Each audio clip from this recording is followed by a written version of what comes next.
जबलपुर के स्टेशन में बैठे सभी यात्रीगण इंतजार कर रहे थे मुंबई जाने वाली ट्रेन का, जो कि बीटी स्टेशन में उनको उतारना था। बीटी स्टेशन के लिए वेट कर रहे थे। वहीं पे एक लड़की आती है और वो भी वहीं बैठ के इंतजार करती है। उस लड़की की एज 22 साल लगभग रहती है और बहुत ही निहायती सुंदर रहती है। साथ में उसके एक छोटा सा 1.5 साल का बच्चा रहता है। और उसके बाद वो वहाँ इंतजार स्टेशन में बैठ के इंतजार ही कर रही थी। तब तक उसी के 15 मिनट बाद ठीक एक दूसरा लड़का आता है। वो भी वहाँ उसे भी मुंबई जाना रहता है। जब देखता है उसकी नज़र जब इधर उधर देखता है कि बहुत ज़्यादा भीड़ थी, तभी देखता है कि वहीं पे स्टेशन पे ही जो चेयर बनी रहती उस पे एक लड़की बैठी हुई एक छोटे से बच्चे के साथ। और वो लड़की बेहायती इतनी सुंदर रहती है। और वो साड़ी पहने रहती, साड़ी उसके ऊपर मानो कि एकदम चार चांद लग रहे थे। वो लड़का देख के तुरंत घायल हो जाता है और उसकी तरफ खींचा चला जाता है। वो सोचता है उसी लड़की के पास में जाके बैठूं, मगर वहां उसके पास कोई सीट नहीं खाली रहती है, क्योंकि एक आदमी पहले से वहां बैठा रहता है। और जो उस लड़की का छोटा बच्चा रहता है वो भी उसे परेशान करता रहता, कभी इधर, क्योंकि जो उसका लड़का है वो चलने लगता है और कभी इधर भगता है कभी उधर भगता है। और उसके पास एक बैग रहता है। तो दोस्तों पहले तो वो देखता रहता है ये सारी एक्टिविटी, क्योंकि उसकी नज़र जो है उस लड़की के ऊपर से हटती ही नहीं। तो नमस्कार दोस्तों, मैं मधुलिका आप सबका स्वागत करती हूँ आपके अपने YouTube चैनल जिसका नाम है मधुलिका UPRBL। आज मैं आप लोगों को बहुत ही प्यारी स्टोरी लेके आई हूँ, एक रियल स्टोरी जिसको सुनते ही आपके आंसू आ जाएंगे और विश्वास नहीं होगा कि आज के युग में भी लोग बाग इतने अंधविश्वास हो जाते हैं। तो दोस्तों लड़की वहीं पे बैठी रहती वो, और जो उसका बेटा रहता वो इधर भगता उधर भगता है। और जो उसके लड़की के बगल में जो एक अंकल जी बैठे रहते वो उठ के लड़की को मौका मिल जाता बैठने के लिए। और उस लड़के का नाम रहता सुशील। सुशील वहां जाके बैठता है। और जो उस लड़की का नाम रहता उसका नाम रहता सीमा। दोस्तों सीमा और सुशील वहीं जाके बैठते हैं, मतलब वो सीमा के बगल में। वो बहुत खुश हो जाता कि जो अंकल हैं वो चले गए, अब मुझे इस सुंदर सी लड़की के बगल में बैठने का मौका मिलेगा। दोस्तों वो रहती तो है एक बच्चे की माँ, मगर वो लगती नहीं है। उसकी एज लगभग 22 से 23 साल होगी, लगभग 22 साल की थी, मगर अभी भी वो 18 साल से कम नहीं लग रही थी। निहायती सुंदर थी, इतनी ज्यादा कि जितने लोग थे सबकी नजर उसी पर टिकी थी। और जो सुशील थे तो सुशील की नजर कुछ ज्यादा ही उसके ऊपर टिकी जा रही थी। वो किसी को नहीं देख रहा है, बस उसी को देखे जा। दोस्तों ये लोग इंतजार करते हैं ट्रेन का। फिर उसके बाद सुशील वहीं जाके बैठ जाता है और कहता है बहुत ही प्यारा बच्चा है आपका, क्योंकि बच्चा इधर उधर भागता है। फिर सुशील मोबाइल निकालता है, सोचता मैं कैसे इससे बात करूं, तब भी वो कुछ नहीं बोलती है। जो सीमा रहती कुछ बोलती नहीं। फिर सुशील सोचता मैं कैसे इससे बात करूं, फिर अपना मोबाइल निकालता, उसमें कुछ ऐसे ऐसे करता। तब तक जो बच्चे रहते, क्योंकि दोस्तों आपको पता आजकल के बच्चे मोबाइल में ही ज्यादा ध्यान देते हैं, तो वो जब वो मोबाइल चलाता है बच्चा तुरंत आ जाता है। तो वो पूछता क्या देखोगे कार्टून, तो ऐसे सिर हिलाता, क्योंकि नए अनजान लोग से बच्चे भी थोड़ा सा डरते हैं, तुरंत घुलते मिलते नहीं है। फिर उसके बाद वो मोबाइल को ऑन करके उसमें कार्टून लगा के उसको दे देता है। वो बच्चे देखते रहते हैं, बच्चा देखता रहता है। फिर वो पूछता है आप कहाँ जा रहे हो, तो वो कहती है मुझे मुंबई जाना है। तो वो कहता है कि मुंबई तो मुझे जाना, मुंबई में आप कहाँ रहती हो, तो वो बताती है कि मुंबई में मुझे कांदीवली ईस्ट में रहते हैं। तो वो कहता अच्छा आप कांदीवली में रहती हो, और मैं भी वहीं पास में ही रहता हूँ। तो वो कहते हैं कि आप कहाँ रहते, तो वो कहता मैं मीरा रोड पे रहता हूँ।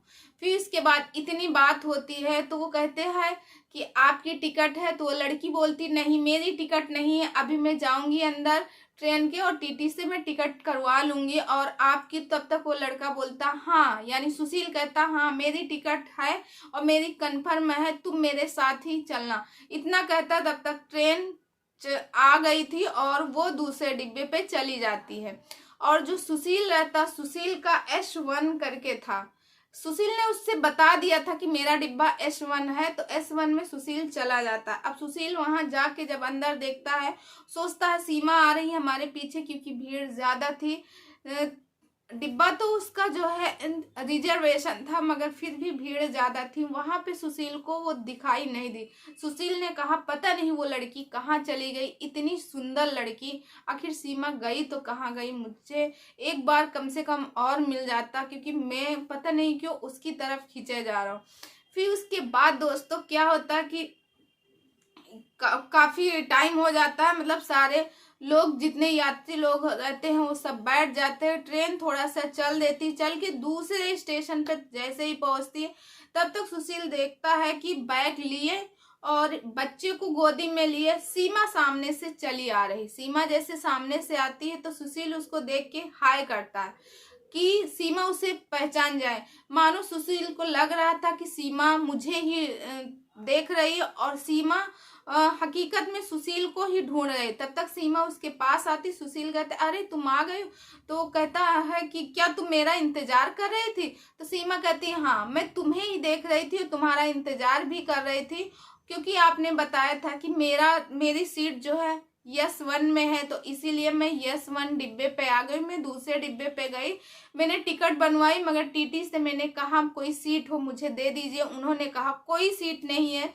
तो इसीलिए मैं यहाँ आ गई। और एक लेडीज थी, एक आंटी जी थी, मैं उनके पास बैठने की कोशिश की हूँ कि मैं बैठ जाऊं, तो आंटी ने मुझे बैठने नहीं दिया, बोले कि मेरी तबीयत खराब, मेरा पैर दुख रहा, और बैठने नहीं दिया।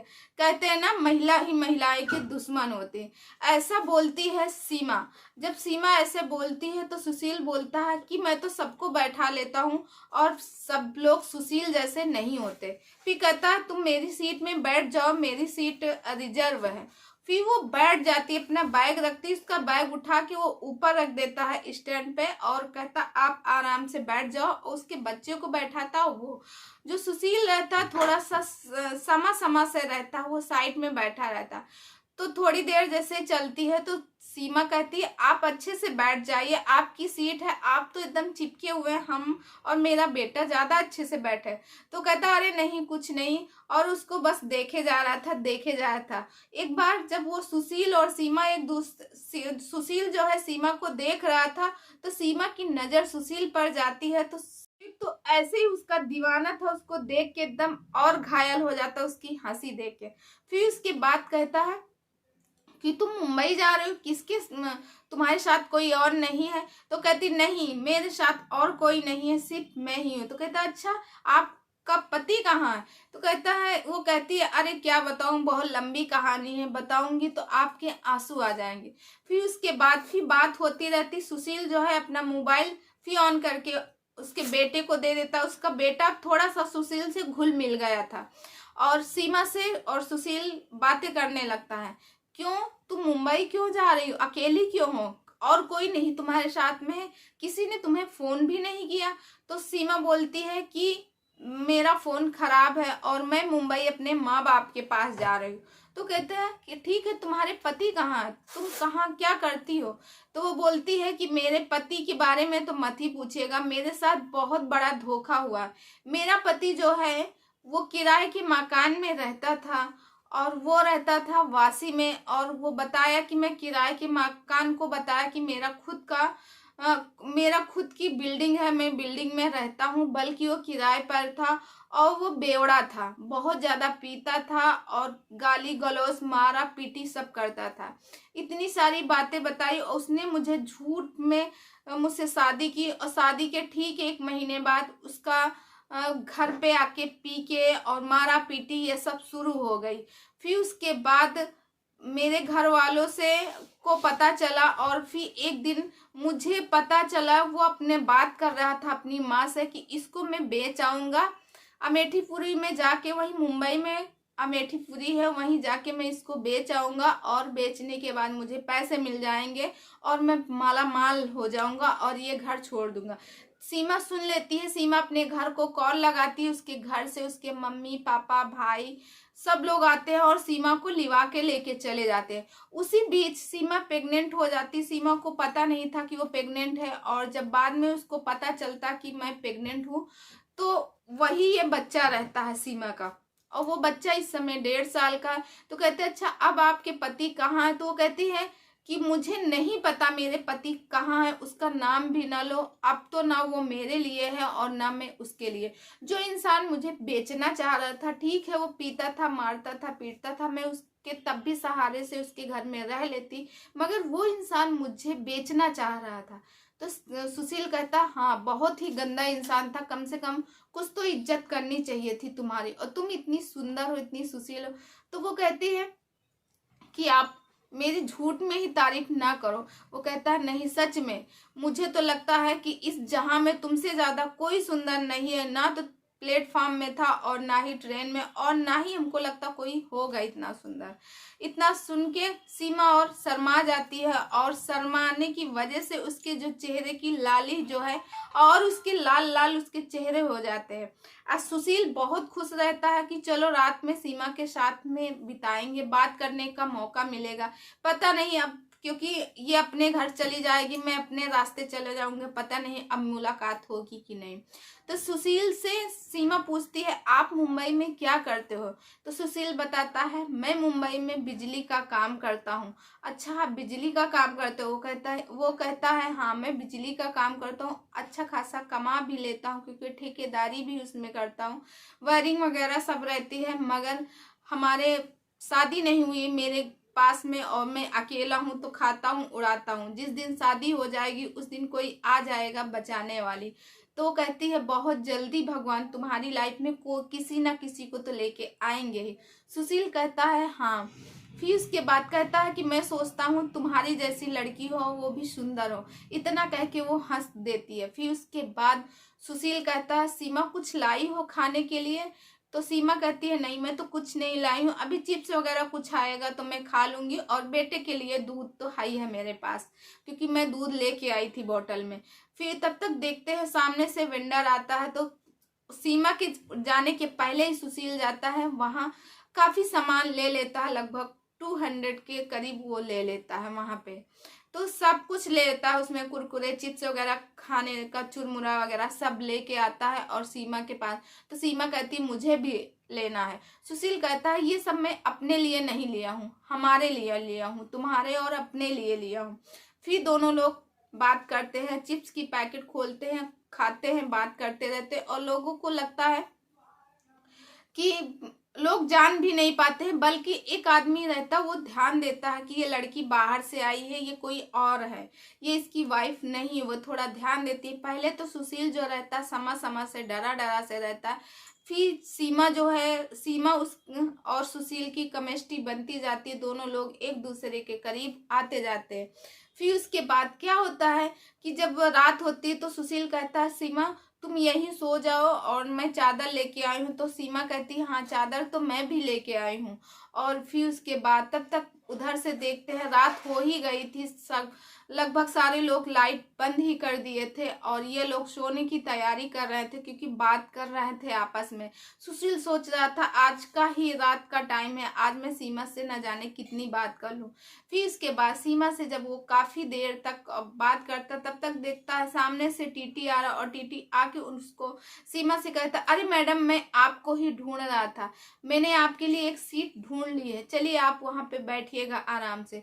तो सीमा सुशील से कहती है कि मेरा बैग उतार दीजिए और अपने बच्चे को लेके चली जाती है टीटी के पास, जिस सीट में वो टीटी बैठाता है। तो जो S5 रहता है वहां पे वो बैठने जाती है सीमा, वहां पे सीमा बैठ जाती है। अब सुशील परेशान रहता है कि मैं सोच रहा था कि रात भर सीमा से बात करूंगा, अब तो सीमा भी नहीं है और सुशील को जैसे सीमा की तरफ खींचा जा रहा था, उसको कुछ नहीं समझ में आ रहा था। वो जिधर देखता सिर्फ सीमा ही सीमा दिखाई दे रही थी। फिर उसके बाद सुशील सोचता है चलो देखते हैं सीमा कहाँ पे बैठी है। जब सुशील जाता है यस 5 में तो उसे सीमा कहीं दिखाई नहीं देती। फिर वो पूरे डिब्बे में, पूरी बोगी में, आगे वाले में जाता है 2-3 में, उसे कहीं सीमा दिखाई नहीं देती। वहां से सुशील वापस होता है, तब तक सीमा उधर से दिखाई देती है। सीमा कहती है हेलो, तो वो कहता अरे तुम यहाँ, तो कहती हाँ यहीं पे, यही मुझे सीट मिली है और मैं यहाँ पे बैठी हूँ।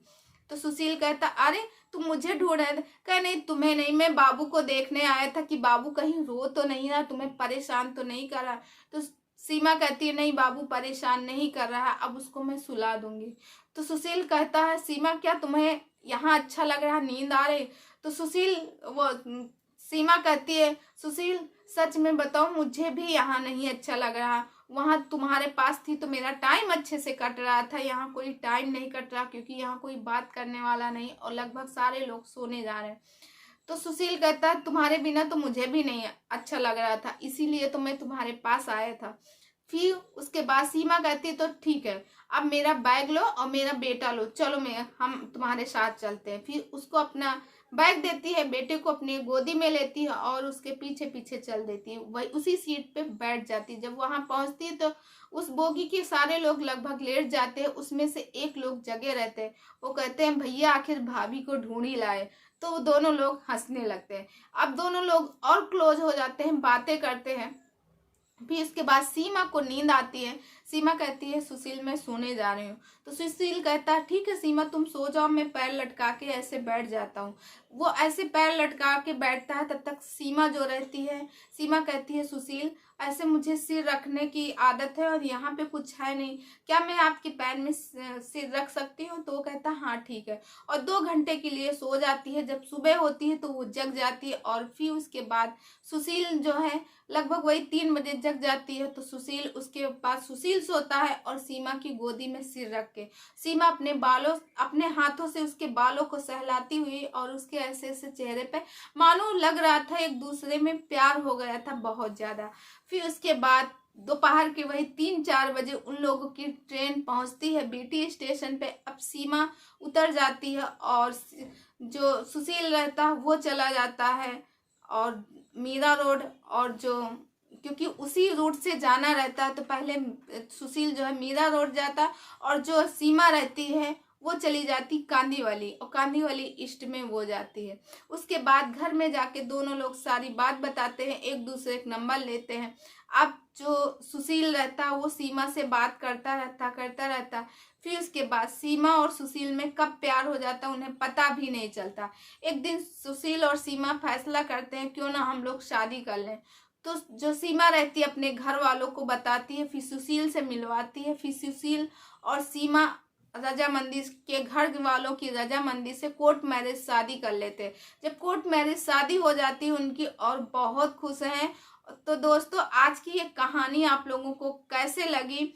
आज से 6 महीने पहले की घटना है और अब 6 महीने पहले उन लोगों की शादी हो गई। आज 6 महीने हो रहे हैं उनकी शादी के लिए। दोनों लोग आपस में बहुत खुश हैं।